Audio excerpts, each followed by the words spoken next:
Guys, good morning guys. Andito tayo ngayon sa may CSI Dagupan Mall. Ayan. Pumunta ako dito ngayon guys, so para magpa-picture dito sa Tronics. Kasi gagamitin natin sa trabaho. Ayan, so tapos na rin po ako mag drug test, medical po, mga tol, mga kapaps. Ayan, so malapit na magde-December, so marami na nagbebenta ngayon ng mga dekorasyon para sa mga bahay natin. Ayan, may iba't ibang mga dekorasyon na Christmas tree dyan.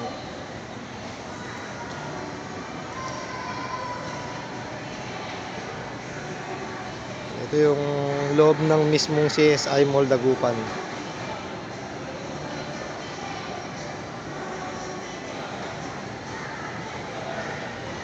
Shout out nga pala dyan sa mga tropa ko dyan sa Anson, si JP Baltasar, Mark Anthony Viñas, and then si Joey Brignola, ang aking kumpare.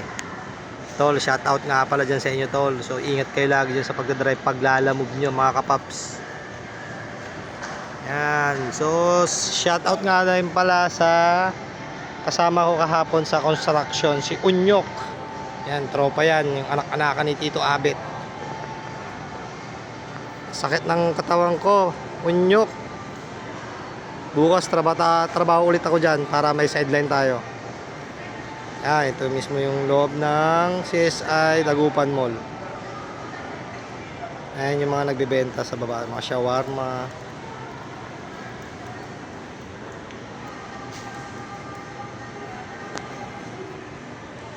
So, okay guys mga tol, so maraming salamat mga tol. So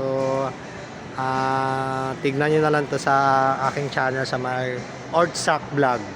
So paki-subscribe na lang po, then maraming salamat.